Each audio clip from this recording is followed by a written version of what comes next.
Jennifer, how do you stay motivated? You're busy. You know, you have a startup, married, kids. How do you stay motivated?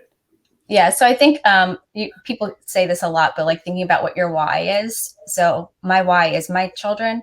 I was very lucky growing up that I got to travel a lot, and they since they've been young, we haven't done too much of that. First of all, because it's really tough to travel with kids, and then it's expensive, right, to have to fly with them. So part of my goal is to be able to have like enough of a lifestyle that I can help them see the world and have like a broad perspective on life.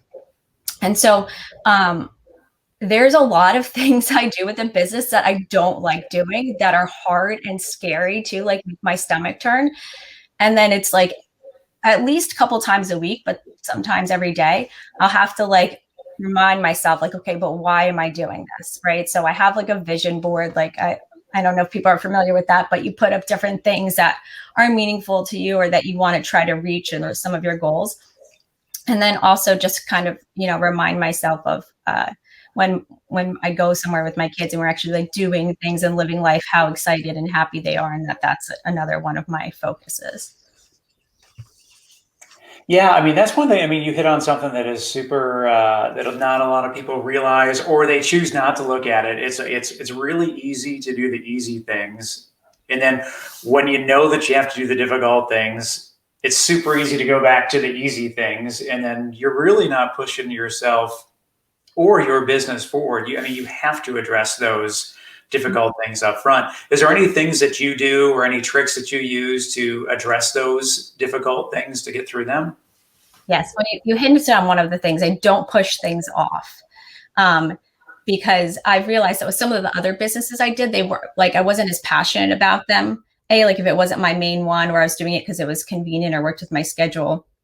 And so there was things that I would avoid, and that never works out. Right.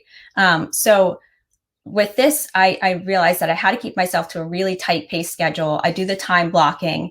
And then even if I have to shift something down, I don't let myself pull it off my week. So it has to stay in the week, but 90% of the time I try to keep it on the day. I only move it off the day if something really like there's something like completely out of my control, like the power goes out and now there's something I literally have to push over.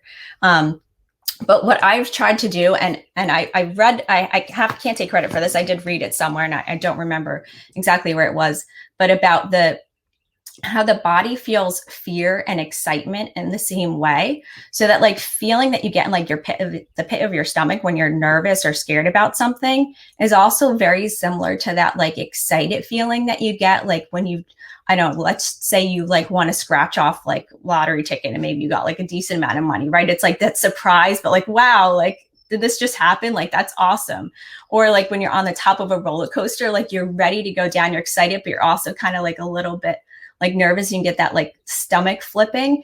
So anytime I'm feeling like really, like, oh my God, I don't want to make this call, or this is going to be really hard, or like, this is something that's just like stressful. I don't know how to do this. I have to now quickly like figure out how to do this and then go ahead and make it happen.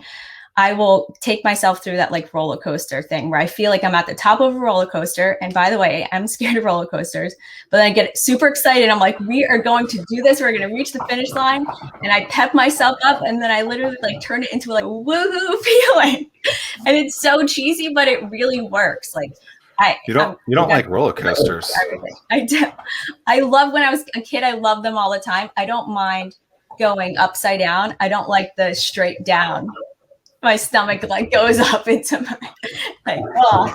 Come on, Jennifer. Come on. So I was gonna ask what's your favorite roller coaster, but it sounds like your favorite roller coaster is just the seat that you're sitting in right now, so that you don't have to.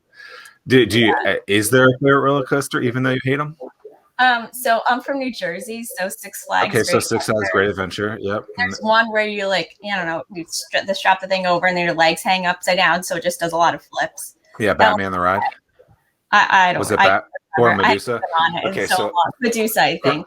Yeah, but the only thing is that ridiculous that I know that, Tim? Yeah, it never like went all. I feel like when I went the last time I rode it, the thing didn't come all the way down, and I was holding myself in because I felt like I was going to slip through. It clicked. Way too much space. There was like this much space in front of me. I was like, ah. It clicked enough. So You really know these routes. they have a system. They have a piece of technology that basically won't go if it doesn't latch enough. And so, side note, used to be a huge roller coaster fan. When I first got out of high school, I wanted to design roller coasters. Decided I punted against that for a little while, or I guess forever. But so I've been to Six Flags Great Adventure. I've been on both those rides. I've been on one roller coaster with Tim after we waited in line for Apollo's Chariot for an hour during a spring break week, which was ridiculous. Tim, what's your favorite roller coaster? Is it Apollo's Chariot? I like that one a lot, just from a negative G standpoint. There's not a lot of roller coasters out there that you can really experience the negative G's, and I like that you're just always kind of floating above your seat. Yeah, that's good. It's a good ride. That one a big drop one? Yeah. So it's it's just like no loops, just hills. They had one in Florida. I can't remember. It was one of the Disney World places. I can't remember, but I rode on it once. I'm pretty sure they shut it down because a lot of people were having heart attacks on it. But I went on it like the weekend it opened, and I was like 19 or something. I was there with my best friend. We like loved Disney growing up. And we're going to go back for spring break, right? And they had a vomit bag in front of you, like in the ride. Wow. Nice. It like pushed you back. It was supposed to simulate like going into outer space. It pushed you back so hard against the wall that like literally I did feel like I wasn't breathing for a while. Like it felt like you were being crushed. And then I heard like, there was like 4 people that year that got sick. Only 4 died. I think that was the deal with the Intimidator too at King's Dominion. Yeah, so there's Intimidator has a at the end of the top hill. I haven't been on this, but I know what happened. So at the end of the first hill, it turns and people would gray out because it did slowly rise up. So they before it would just hit the ground and around, where now it hits the ground and then slowly goes up into that embankment. Have you been on both? Have you been on it both times or just the one time? Both parts of it? The Intimidator? Yeah. You rode it both before and after the move? I don't know. Well, I think I just rode it afterwards, but even still, I mean, I mean, at least me, I would experience a little bit of that gray out. Yeah, well, 310 feet up or 300 feet up at 90 something miles an hour, that kind of turn, you're going to feel that regard. Okay. Someone who's been directly involved within the startup community for almost a decade, I want to talk to you about a serious pain point. Spending a ton of time trying to understand the business landscape in the 757. That's time that should be focused on growing the business.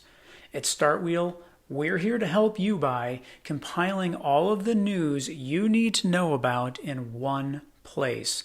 Now there's no need to search multiple websites. Just head to startwheel.org and see for yourself. That's startwheel.org.